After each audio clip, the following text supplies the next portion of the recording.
And here we are. I've been looking very forward to this album for a long time. As we all know, this is probably the most dramatic change in style that Linkin Park has ever done, even more so than A Thousand Suns. Well, that might be going too far, actually. But it's different. Obviously, we're very far away from the new metal that we all initially grew to love them for. Back when I first heard Heavy, it was very shocking, very jarring, and upon initial listening, I didn't enjoy it. It sounded like a Kiara song featuring Chester. However, after giving the song more of a fair chance and listening to the instrumentation and just trying to think about the lyrics behind it, I actually came to appreciate Heavy for what it was. Simple, but it was passionate. You can't deny the fact that Linkin Park knows who they are, what they want to do and be, and they do go for it. You definitely can't say they don't go for what they want to do. And that's good, because that's what a band should do. Music should be expressing themselves. But I'm not here to talk about whether or not Linkin Park enjoys their album. I'm here to talk about whether I enjoy their album. I'm gonna start by saying that I do enjoy electronic music. I have a few friends that are really into raving and such, and just by being around them, the appreciation for that type of EDM music has leaked into my own musical tastes. So with that said, I can really appreciate the sound design behind this album. One More Light is heavily driven by electronic noises and sound designs, and I mean, obviously a lot more synthesizers.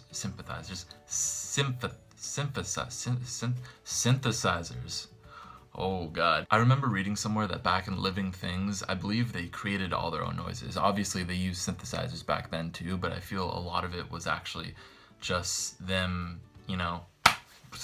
just creating stuff with samplers and such. This album is very synth heavy, and I do enjoy that because I do enjoy synth sounds. I love distorted guitars and that raw effect you can get with them, but there's something just very clean and cassette-y, I feel, about this album's sound. It's very colorful. Each song has its own vibe, its own taste, its own flavor and noise, and I really enjoy that. While some of the structures of the songs may be similar, they can at least all stand out separately with their sound design, which is something I appreciate. Whether it's the electronic landscapes you're getting from Battle Symphony, or the more soft acoustic kind of just ambient tones of the title track, One More Light. Speaking about the structure is still something that I think is one of Linkin Park's weaker points. I'm sure we've all heard the criticisms that, all of Linkin Park's songs sound the same.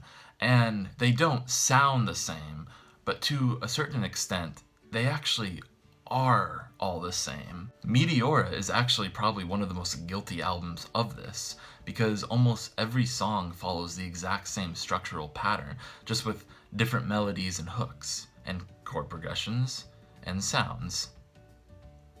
But the structure's the same. This is a pattern that has followed Linkin Park through most of their career, and it follows them on to One More Light. For instance, Nobody Can Save Me, the first track on the album, is almost the exact same song as Battle Symphony, just with different lyrics, sound design, and hooks. I truly believe that if Battle Symphony had not come out before No One Can Save Me, I would have listened to the two songs and have been like, it's the same song. So which one do I choose? It's like two sides of the same coin almost, which, while not a horrible thing if both songs are still good and can stand up by themselves, it's not great either, because it's kind of showing that, Linkin Park, as adventurous as they are, have yet to really travel the territory of unknown structural design when it comes to music. If you want to do something that's really ear-catching and really strange and really different, do something that we won't expect. I expect a chorus to come after the second verse, and I expect the second verse to come after the first chorus. That's the type of stuff that has always weighed Linkin Park down for me. Not their sound design, like how it affects so many others, whether they're using distorted guitars or distorted synths. It's their structure, the way that they have these magnificent songs, but imagine taking a bunch of good melodies and sounds and such and throwing them into a pot, mixing them around, but then pouring the batter out, taking a cookie cutter shape and just going peep, song, song, song. Now, the one song on the album, which I have to say is probably my favorite song on the album, is Sorry for Now. This is one of the few songs on the album that really stands out to me, both sound design and structural wise. Not to mention the fact that we get an entirely parallel universe in which Chester is rapping and Mike is singing, which I thought worked a lot better than I thought it would when I was reading the initial reviews of people who had heard it and were like, oh yeah, Chester's a rapper now. And I'm like, how's that gonna sound? Sorry for Now probably sounds so different because it has a literal drop in it. It's not the strongest drop you're gonna hear in EDM. It's not even much of a trap drop, even though that would probably be the closest you could compare it to. But it is a drop, and I do enjoy the use of the annoying chipmunk voice. I don't know, I don't hate it. Maybe my exposure to EDM has just made me more accustomed to it. I can understand, though, how some metalheads will be blowing a fuse gasket listening to it. But I really enjoy Sorry for Now. It's very passionate, too. It's one of those songs where the lyrics and the vocals are just, I mean, Mike is trying to talk to his kids, you know, it's similar lyrical content as it is to Invisible. And it's just something so raw and passionate. And it almost, honestly, when I first heard it, it kind of reminded me of a Churches song. But yeah, I would definitely give the award for most creative song on the album to Sorry for Now. Favorite song on the album. The title track, One More Light, is honestly one of the most beautiful songs Linkin Park has ever managed to accomplish. The guitar solo in the bridge, I am very into post-rock, like bands like This Will Destroy You, Explosions in the Sky, Maybe She Will, and that guitar solo just sounds so vulnerable, so rhythmic, so emotional. It has the same gravitas as the singing. It has an amazing bridge. One More Light is a beautiful song, and the only detractor I have from it is that I believe the chorus has a bit of an awkward ending to it. I believe the flow of the chorus is kind of going, and then it just kind of suddenly ends with, and I will, or and I do. I don't know, it just felt like maybe the word do should have actually been stretched out longer, like, and I do. I don't know, there's just something weird. It feels like the chorus always comes to a sudden halt when Chester ends and says, I do. I don't know, maybe it's just some weird thing that I'm picking up on, or maybe they were doing some sort of off-tempo things and the chorus just ended up having to end kind of suddenly like that. I don't know, it's just this weird thing with One More Light, the song, that the chorus just has a very jarring ending to it for me. I don't know, it doesn't ruin the song at all for me. It's just something I've noticed, and it does kind of take me out of it a little bit every time I hear it. As someone who lost a friend back in October, the song does mean a lot to me, and I know it means a lot to the band. I believe the background of the song is surrounding a friend of theirs who died very suddenly to cancer, and it's rough, and yeah, I feel for you guys, and thank you for producing One More Light. It speaks to us out here a lot. My two least favorite songs on the album are probably Halfway Right and Sharp Edges. They just feel very bland and uninspired to me. Sharp Edges more so than Halfway Right. Sharp Edges it's a Mumford & Sons song. It really is, and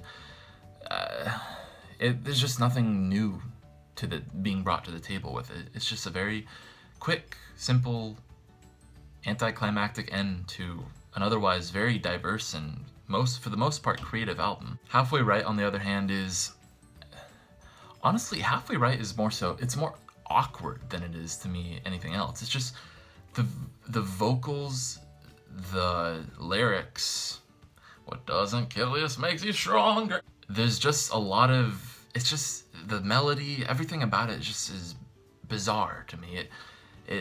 I scream to myself. I don't know, I don't like the song. I don't like the song. Not as bad as Skin to Bones off Living Thing. I can't listen to Skin to Bone. I don't know why. But I just do not like Halfway Right. And I'm sure with the way that they were describing their process, I'm sure there were better songs they could have slid into that spot. But I mean, what can you do? Not everything's for everyone, right? Despite some of the cringeworthy lyrics that are riddled across the album, for the most part there is a lot of passion and a lot of vulnerability pumped into this album. Some of these songs are probably the most intimate Linkin Park has ever gotten in a song. I remember reading an interview a while back where they were saying, like in their early albums, that they always tried to avoid saying the word like I, because they wanted their songs to be able to be, for people to be able to listen to it and associate it on a broader spectrum or something like that. Like they didn't want it to feel so inclusive just to the being the singer's story, but rather it being a story for like everyone. And with this album, they're not afraid to go a little more personal. You know, this is about Linkin Park. This is about Chester. It's about Mike. It's about what the members of the band are dealing with. It's about what some of the co-writers who came in are helping them deal with, you know?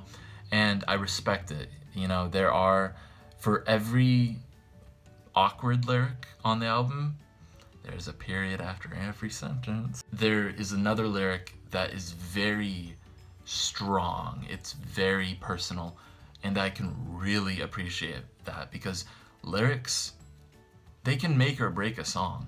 Without good lyrics, emo kids on Tumblr wouldn't have anything to post about when they're feeling depressed at 3 a.m. So overall, One More Light is a very passionate, very goal-oriented album. You know, Linkin Park had a vision and they did not shy away from it. They went after it. How did it execute? It could have been better, but by no means is it bad. You have to listen to an album and judge it for what it is, not what you want it to be. This is not a hard rock album. This is not Hybrid Theory. This is Meteora. This is not Meteora. This is One More Light. It is Linkin Park's first pop album. And while their catchy, passionate riffs and melodies may be accompanied by some awkward and cringy moments, for the most part, this is a very solid piece of music that they've done here. This is a good record, in my opinion, for the most part. It is definitely one that I will be taking a few favorites from, notably Sorry for Now, Battle Symphony, One More Light, and of course what will likely be the next single, Talking to Myself, because that is catchy as hell. Why do I sound like that? That is catchy as hell. I don't sound like myself right now. That is catchy as hell. It's like I'm trying to be a promotional. I'll be giving the album 6.5 stars. I enjoy it, but I don't love it. It's definitely not my favorite Linkin Park album. I respect the effort that went into it, and while there are a few really good songs that can be taken from it, for the most part there are also a bunch of songs that sound similar, follow boring structural patterns. Some are awkward, some just don't hit. I'm looking at you, Sharp Edges. But on the flip side, there are some songs, like One More Light, that are just so one of the most emotionally punching songs that Linkin Park has ever done, that you cannot ignore the passion and effort that has gone into them. So this has been my review of Linkin Park's new album, One More Light. Sound off in the comments about whether you enjoyed the new music, hated it, or if you think it's bland and you can't wait for Hybrid Theory Part 3 to come out after Meteora and just forget all the other albums. Either way, please comment, share, subscribe, and rock on. God, that was cheesy as hell.